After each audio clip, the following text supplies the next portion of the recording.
축복된 시길에 하나님의 성전에 나오신 모든 분들에게 크신 하나님의 은혜가 함께 하시기를 기도합니다.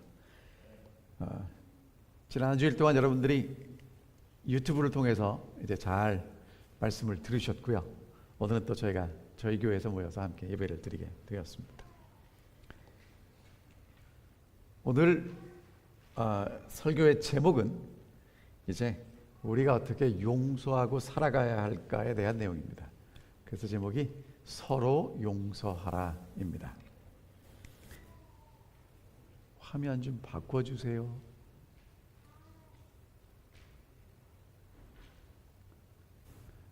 여러분, 이 장면은 어떤 장면이냐면 사도 바울이 1차, 2차, 3차 전도 여행을 마치고 이제 어디 가게 됐냐면 예루살렘에 갔다가 이제 잡혀서 로마까지 오게 되는 이야기입니다.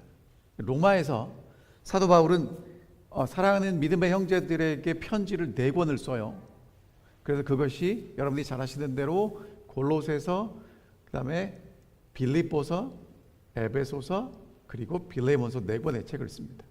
그런데 이제 에베소서의 사도 바울은 뭐라고 이야기를 하냐면 우리 장로님 아까 읽어주신 말씀처럼 서로 인자하게 하고 불쌍히 여기고 서로 용서하기를 하나님이 그리스도 안에서 너희를 용서하심과 같이 하라. 그러니까 서로 뭐하고 살아가라는 거예요? 용서하고 살아가라라고 얘기를 하고요. 골로새서 3장 12절에서도 누가 누구에게 불만이 있거든. 여러분, 불만 있을 때 있습니까?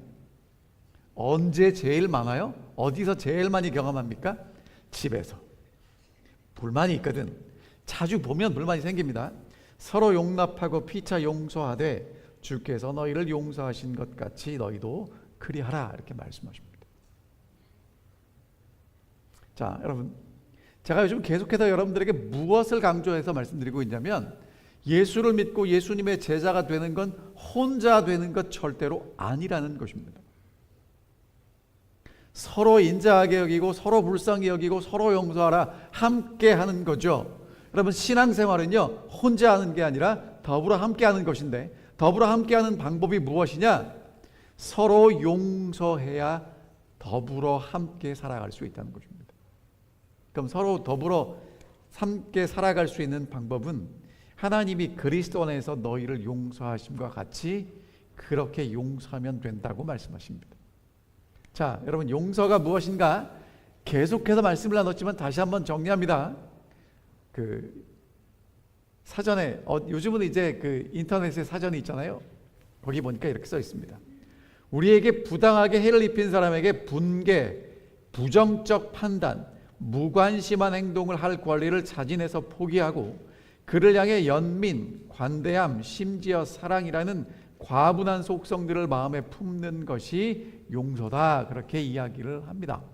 참 좋은 얘기인데 쉽지는 않아요. 자, 그 다음에 이제 한자로 용서를 보니까 이렇게 써 있어요. 얼굴 용자에 용서할 서자예요. 얼굴 용자는 어떤 뜻이 있냐면 포용하다, 그런 뜻이 있습니다. 여러분, 얼굴 용자 맨 위에 보면 집가자, 집가변이 있죠. 그 안에 소리를 나타내는 이 공자가 들어있어요. 그래서 그게 용자가 되는 겁니다. 그러니까 뭐하다는 뜻이에요? 담다란 뜻이에요. 서자는요, 이게 마음 심자 위에 그럴 여가 있잖아요. 그러니까 마음이 같아진다는 거예요. 같아진 마음을 품는 것, 그것이 뭐라고요? 용서라는 것입니다. 여러분, 이 사람이 공자인데 이 공자가 무슨 얘기를 했냐면 인간 수양 단계의 최고가 뭐라고요? 용서다, 이렇게 얘기를 합니다. 자, 근데 여러분, 이제 이 말씀은 좀 복잡해도 용서에 대해서 우리가 오해하고 있는 건 좀 말씀을 드려야 되겠습니다. 자, 첫 번째, 용서는 불의를 용납하거나 가해자를 너그럽게 봐주는 게 아니에요. 용서한다고 너를 용서할게, 그럼 뭐든지 다 그냥 넘어가는 게 용서가 아니란 말입니다. 용서는 범죄에 대한 관용을 의미하지 않습니다. 불의에 대한 고발과 그것 누군가에 대한 증오는 달라요. 그러니까 잘못을 그냥 넘어가면 절대로 안 됩니다. 잘못은 잘못이고 그 사람에 대해서 내가 증오를 품지 않는 걸 용서라고 한단 말이에요. 그래서 악한 행위가 해로울 게 없으면 받아들일 만하다고 주장하는 것은 성경이 말하는 용서가 아닙니다. 두 번째, 용서는 그러면 용서했으니까 다 잊어버릴게. 여러분, 용서했다고 다 잊어버려지지 않습니다. 어떻게 잊어버려집니까? 하지만 용서했다는 건 그것을 통해서 교훈을 얻는다는 것입니다. 여러분, 다윗이 잘못해서 하나님이 용서해 주셨는데 그 결과는 누가 책임져야 했습니까? 다윗. 그러니까 여러분, 용서한다고 죄의 기록이 사라지거나 결과가 사라지는 것 아니라는 것입니다. 그 다음에 용서는요, 용서하면 지나간 고통이 사라지나 사라지지 않습니다. 미래의 고통이 사라집니다. 좀 이따 설명드릴게요. 자, 그 다음에 용서는 가해자를 너그러이 봐주는 게 아닙니다. 여러분, 가해자를 너그럽게 봐주면 똑같은 행동이 계속 반복됩니다. 그래서 가해자는 분명히 거기에 대한 처벌을 받아야 돼요. 하지만 여러분, 용서하면 가해자의 그 행동이 과거에만 영향을 미치고 앞으로는 영향을 못 미치게 된다는 것입니다. 자, 그 다음에 이제 지난주에도 제가 이 박사님 티비츠 박사님 소개해드렸는데, 이 올랜도 병원에서 일하셨던 분이에요. Forgive to live, 이제 그 한국말로 번역은 용서의 기술이라고 번역됐지만 직역하면 살기 위해 용서하라라는 책에 용서에 대한 경고가 나옵니다. 너무 빨리 용서하는 것 좋지 않다는 것입니다. 그냥 용서했어 그리고 넘어간다는 것인데 그건 진짜 용서가 아니라는 것이죠. 그 다음에 여러분, 이런 용서도 진짜가 아닙니다. 그래, 내가 너보다 훌륭해, 내가 너보다 뛰어나니까 내가 너를 용서할게. 여러분, 그런 건 용서가 아니고요, 동등한, 그러니까 열등감 생기는 게 아니라 동등한 위치에서 서로 인정하고 받아주는 것, 그게 용서라는 것입니다. 그리고요, 여러분, 이 복수의 수단으로 쓰는 사람도 있어요. 용서를 했는데 용서받은 사람이 비참해져요. 그건 용서가 아니라는 것입니다. 그 다음에 용서를 하면서 미워하는 마음도 사라지고 사랑하는 마음도 사라지는 건 용서가 아니라는 겁니다. 우울증이 유발될 수 있다는 것이죠.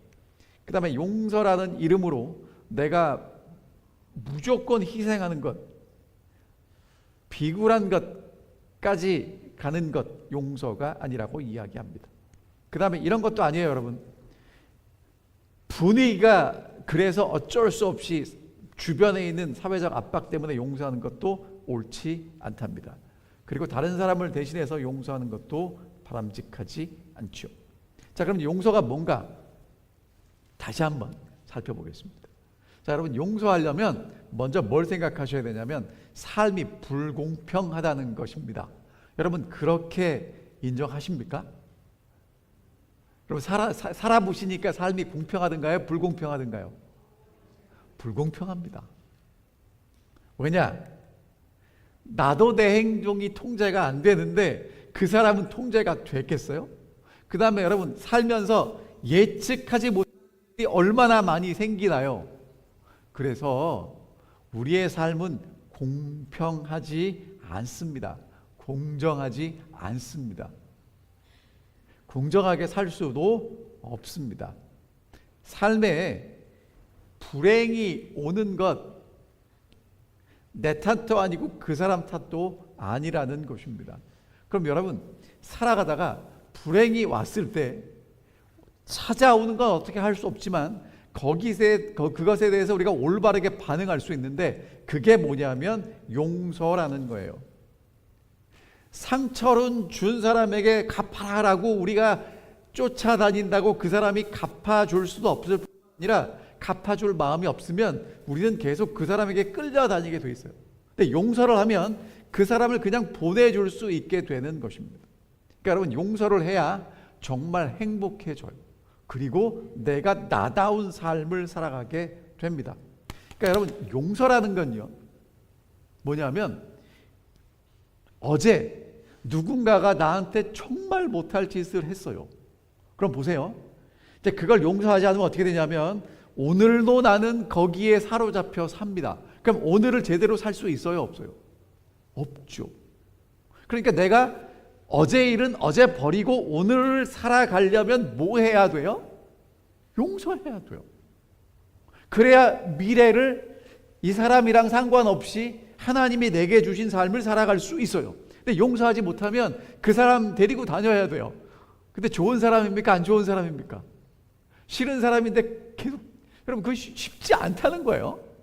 자, 용서는 정의롭지 못한 일을 단순하게 참거나 있는 것이 아니고 상처 준 사람을 향해서 분노를 멈추기 위해 부인이나 억제를 사용하는 것도 아닙니다. 진정한 용서는 상처를 망각하고 부인하고 최소화하거나 이미 일어난 사건을 묵인하는 것도 아닙니다.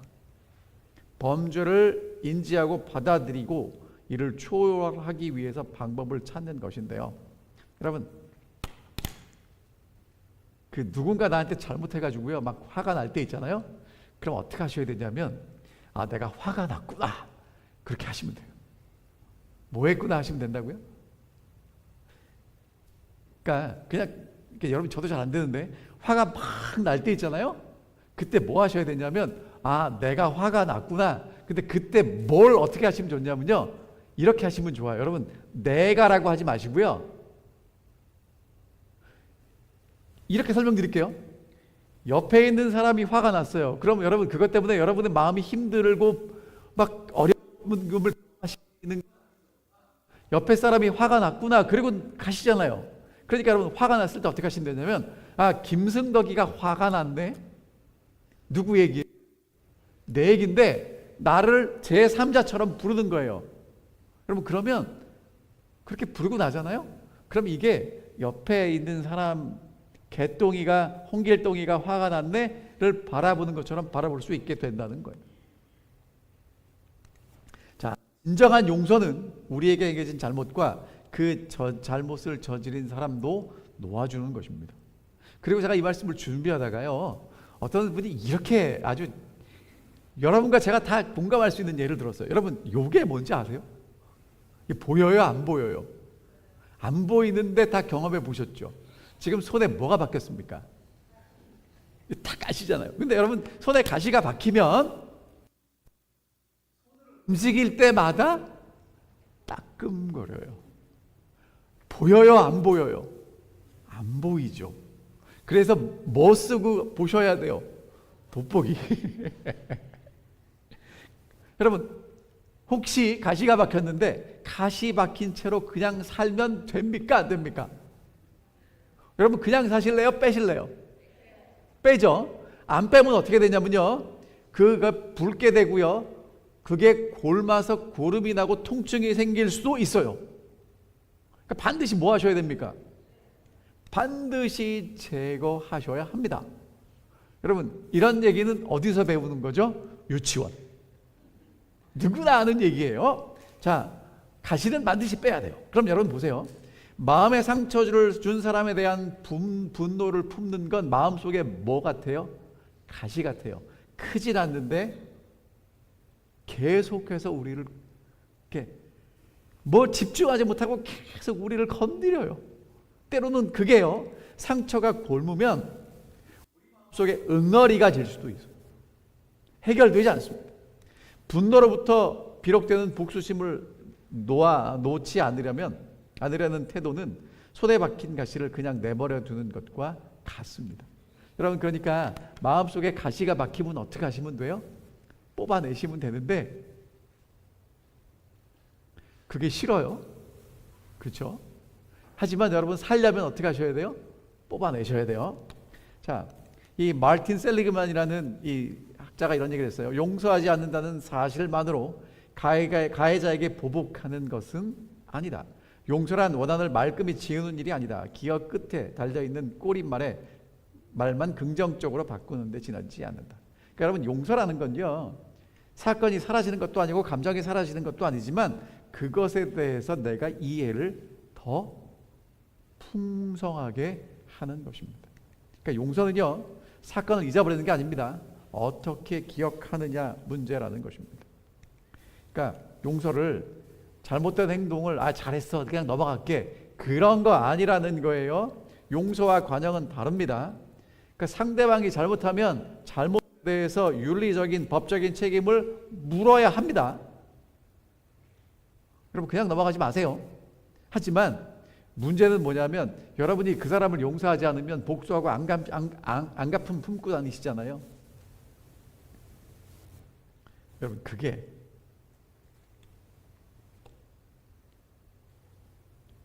아니라는 거죠.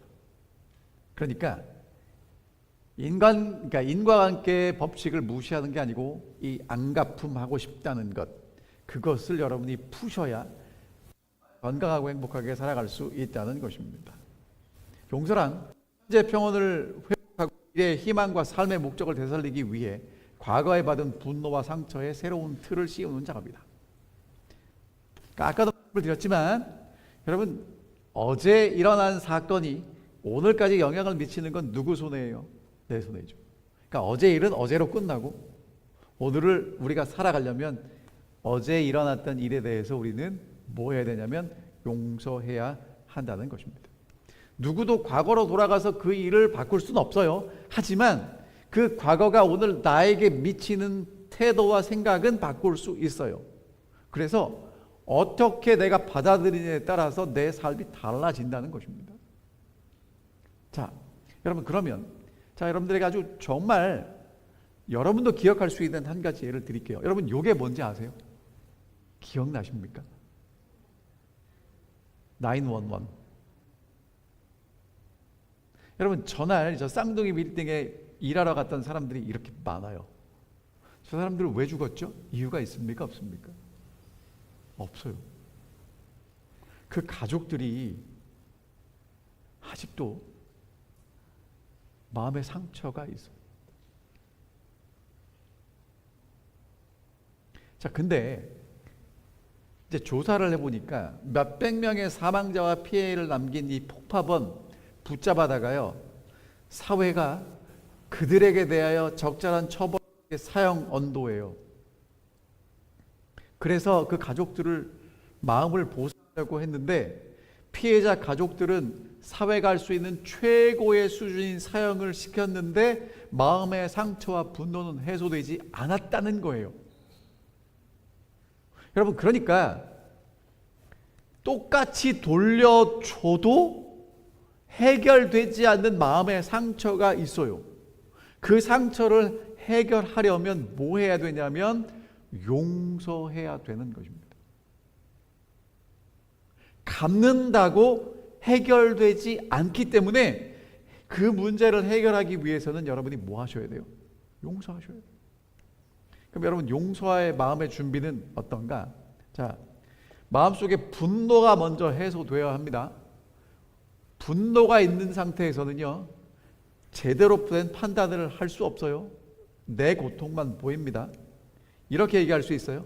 잘못은 네가 했어. 그래서 내가 상처를 입었고, 그러니 네가 먼저 용서를 구해야 해. 그러면 내가 용서를 해줄지 말지는 내 마음의 상태를 봐서 결정하겠어. 그런데 네가 먼저 뉘우치고 용서를 구하지 않으면 나는 더더욱 용서해 줄 마음이 없어. 그러니 용서받지 못하는 건 네 탓이야. 여러분 절절히 공감되십니까? 그러니까 잘못은 누가 했어요? 네가 했잖아요. 누가 상처를 입었어요? 내가 상처 입었잖아요. 그럼 누가 용서해 줘야 돼요? 내가 용서해 줘야 되는데 상대방이 와서 잘못했다고 빌어도 해줄까 말까는 거예요. 여러분 다 이해되시죠? 여러분 근데 이게 지금 문제가 뭐냐면 두 가지예요. 자, 지금 여기서 용서를 뭐라고 생각해요? 내 분노의 감정이 해결되는 게 용서라고. 그렇죠? 두 번째, 분노의 원인이 누구한테요? 상대방에게 있기 때문에 상대방이 치고 용서를 비느냐 빌지 않느냐에 따라서 내 분노가 해소되느냐 해소되지 않느냐가 달려 있다는 거예요. 이 말 속에는. 그럼 여러분 분노의 원인이 상대방에게 있고 상대방이 나에게 나쁜 행동 의도를 가지고 했기 때문에 내 감정이 해결되는 건 지금 누구에게 달려 있다는 거예요? 상대방. 그럼 여러분 이 사람은요 지금 내 삶의 주도권을 누구에게 준 거예요? 상대방에게 줬어요. 그럼 상대방이 와서 찾아와서 용서를 구하지 않으면 난 어떻게 해요? 내 감정은 계속 용서 안 하겠다는 거예요. 여러분, 아까 제가 뭐라고 말씀드렸죠? 손에 가시 박힌 것처럼 마음에 가시가 박혔는데 이번에는 어떤 가시가 박혔어요? 큰 게 박혔어. 너무너무 아픈데 야, 네가 와서 지금 용서를 구하면 내가 해줄까 말까 생각한다는 거예요. 여러분, 그러지 마시라는 거죠. 그 사람 감정은 그 사람 감정이고 내 감정은 내 감정이에요. 내 감정을 왜 그 사람이 통제해야 돼요? 그 사람 행동은 그 사람 거고 내 행동은 내 거고 내 행동은 내가 책임져야 하고 그 사람 행동은 그 사람이 책임져야 되겠죠. 자, 그래서 상처를 입힌 그 사람의 행동과 감정은 그 사람이 책임지는 거고요. 상처를 입은 내 감정은 누가 책임지면 돼요? 내가 책임지면 되는데, 여러분, 내가 책임지는 것을 뭐라고 얘기하냐면 나는 더 이상 이런 감정을 갖고 다니고 싶지 않기 때문에 뭐 하겠다는 거예요? 이제 흘려보내겠다는 겁니다. 그걸 용서라고 하는 거예요. 이 루이스 스머즈라는 박사가 이런 얘기를 했습니다. 용서는 가해자가 남긴 고통을 치유하는 유일한 치료제이고 상처를 치유하는 방법이다. 그러니까 여러분, 용서하는 건요, 손해보는 일도 아니고 자존심 상하는 일도 아니고 나를 치료하는 일이에요. 여러분, 근데 사실 용서하면 누가 다 치료를 받냐면 가해자와 피해자 모두가 치료됩니다. 그러니까 여러분, 이게 용서의 유익이에요. 여러분, 용서가 어려우면 요거 생각하세요. 지금 이건 마지막 장면인데 요셉과 형들이 만납니다. 근데 여러분, 그 전에 무슨 일이 있어요? 배가 다르다고, 아버지만 갖고 어머니가 다르다고 형들이 요셉을 계속 시기 질투했겠죠. 그리고 구덩이에 던지죠. 이스마엘 사람들에게 팔죠. 여러분, 요셉이 그게 잊혀지겠습니까? 잊혀지지 않겠습니까? 잊지 못해요. 여러분, 용서는 잊는 거 아니에요. 그 다음에 요셉이 이제 보디발의 집에 가서 살아요. 하나님의 은혜로 이제 그 집의 총리가 됐는데 보디발의 아내가 아무 잘못 유혹해가지고 이제 어디 가게 돼요? 감옥에 가게 되죠. 여러분, 요셉이 그 상처가, 그 아픔이 사라질까요? 사라지지 않아요.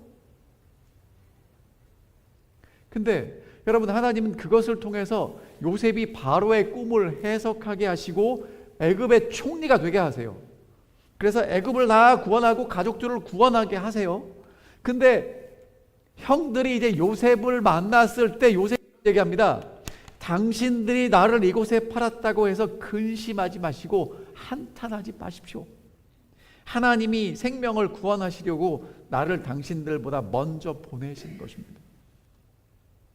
그러니까 여러분, 요셉이 한 용서는요, 잊어버린 것도 아니고요, 거기 묶여 있는 것도 아니고요, 하나님이 어떤 일을 하시는지를 알게 되는 거예요. 그래야 진짜 용서가 돼요.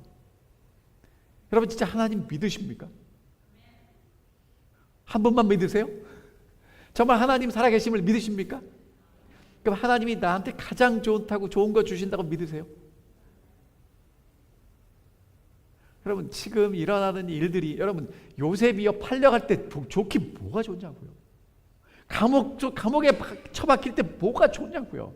여러분, 그러나 그게 하나님이 구원하시기 위한 과정이었다고 하는 것을 깨닫게 될 때 모든 게 달라지는 거예요. 그러니까 여러분, 지금 어떻게 하고 사셔야 되냐면, 요셉이요, 만약에 그런 감정에 사로잡혀 있었으면 절대로 총리가 될 수 없어요.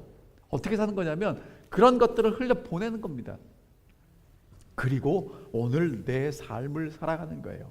여러분, 이 사람은 누구냐 하면 남아프리카 공화국의 넬슨 만델라와 함께 흑인과 백인의 갈등의 문제를 종식시켰던 그 사람이에요. 화해위원장인데 이 사람이 이런 얘기를 합니다.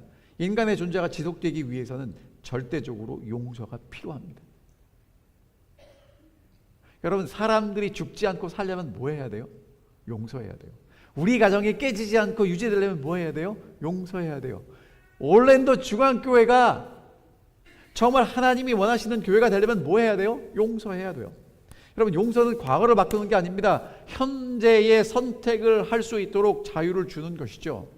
용서는요, 우리가 바꿀 수도 없고 잊을 수 없는 상처를 치유하는 유일한 방법이기 때문입니다.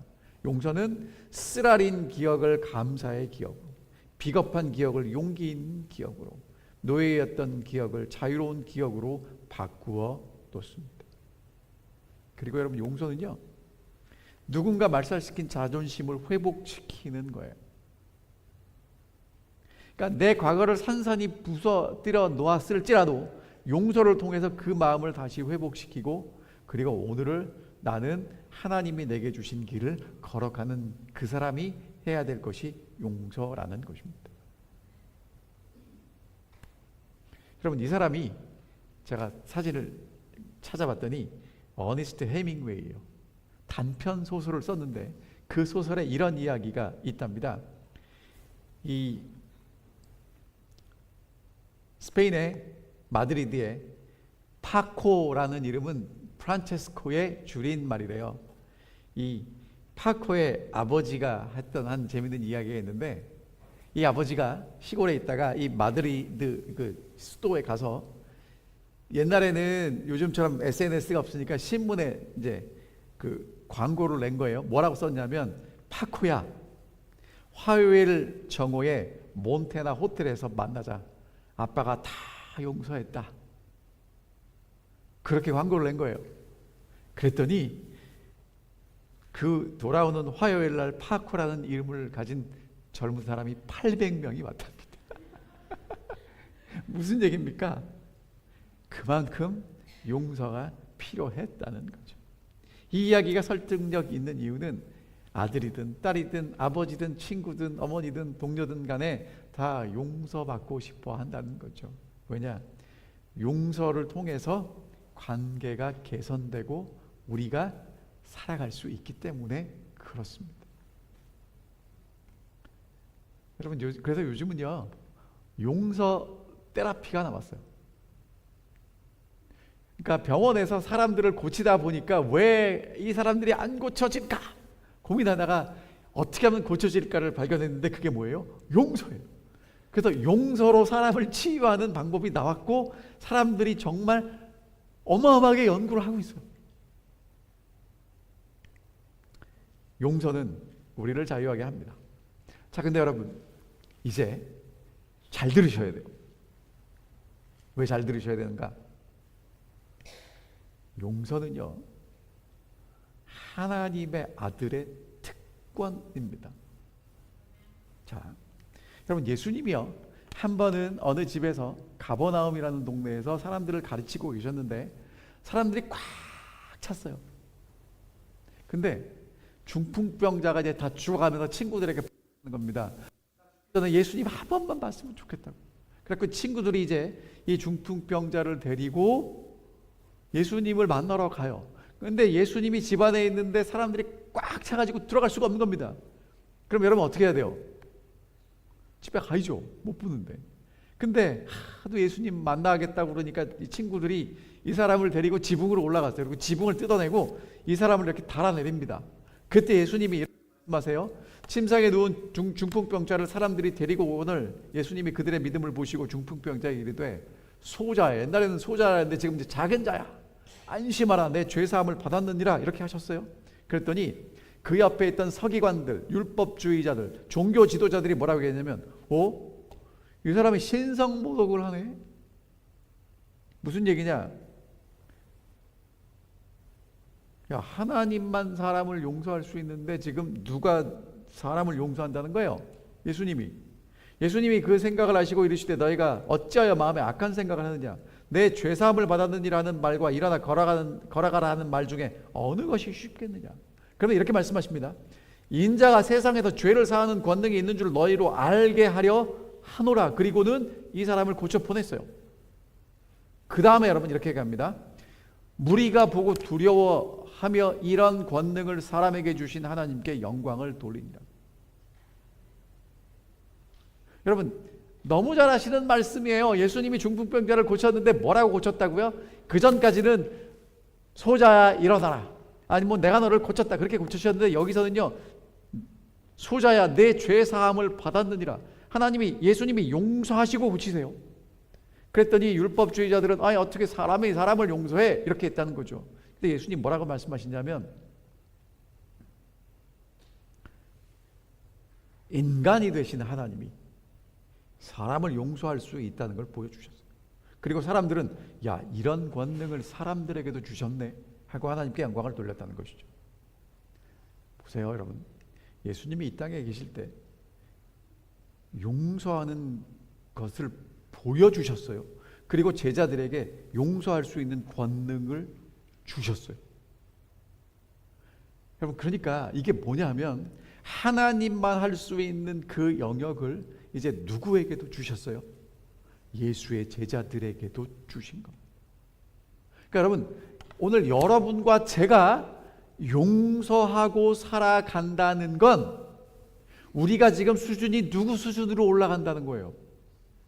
하나님 수준으로 올라간다는 거예요. 그래서 이렇게 얘기합니다. 서로 용서하기를 하나님이 그리스도 안에서 너희를 용서하심과 같이 해라. 그러니까 하나님이 우리를 용서하시면서 하나님은 우리를 누구 수준까지 끌어올리기를 원하시는 거예요? 하나님의 수준으로 끌어올리기를 원하시는 거예요. 여러분, 이유가 뭐냐면 하나님이 우리를 창조하실 때 이렇게 말씀하십니다. 우리가 우리의 형상을 따라 우리의 모양대로 사람을 만들고. 그러니까 여러분, 우리는 누구 닮았어요? 하나님 닮았죠. 그럼 여러분, 하나님 닮았는데 하나님 닮았다는 걸 어떻게 알 수 있냐면 하나님처럼 뭐 하니까? 용서하니까. 이런 말이 있죠. 그 아버지의 그 아들.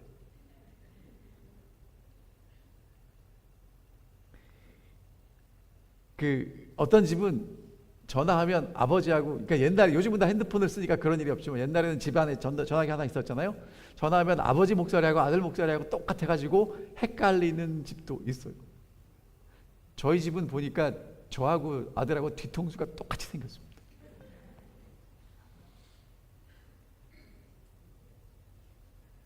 여러분, 자, 그러면 이제 여러분과 저는 누구 닮아야 돼요?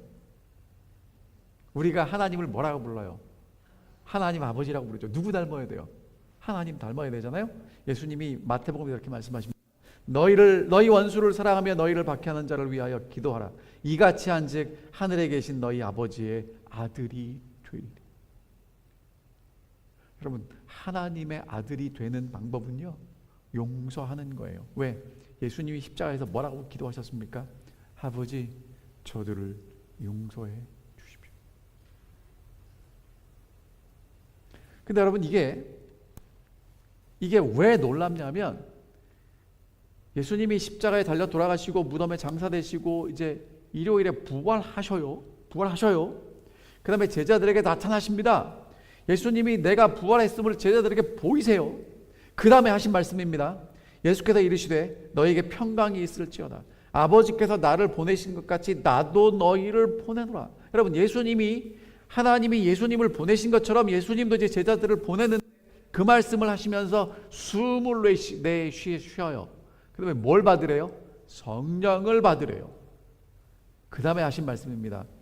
너희가 누구의 죄든지 사하면 사하여질 것이요 누구의 죄든지 그대로 두면 그대로 있으리라.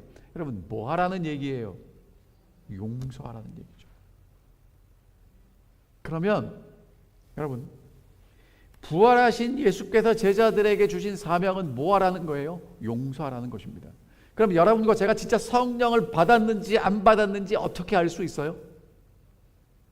방언이 중요한 게 아니에요, 여러분. 뭐가 중요한 거예요? 내가 진짜 하나님의 은혜로 용서받았음을 깨닫고 다른 사람을 용서할 수 있다면 진짜 누구 닮은 거예요? 그 아버지의 그 아들이 되는 거예요. 그 일을 위해서 예수님이 뭘 주셔요? 성령을 주세요. 성령이 내 마음속에 역사하신다는 건 여러분, 누구의 마음으로, 아버지의 마음으로 다른 사람을 바라보게 되는 거고요. 그래서 그 사람을 용서할 수 있는 거예요. 사도 바울이 얘기합니다. 서로 인자하게 하며 서로 불쌍히 여기며 서로 용서하기를 하나님이 그리스도 안에서 너희를 용서하심과 같이 하라. 여러분, 이건 물론 여러분 선택입니다. 하나님이 우리를 억지로 용서를 시킬 수 있는데 억지로 하지 않아요. 선택입니다. 하지만 여러분, 선택은 내가 하지만 내 손에 있는 가시를 뽑지 않으면 골마 터져서 아픈 건 누구 몫이에요? 내 몫이죠. 우리 마음속에 있는 미움과 분노와 증오의 가시를 뽑아내지 않으면 누가 더 아파요?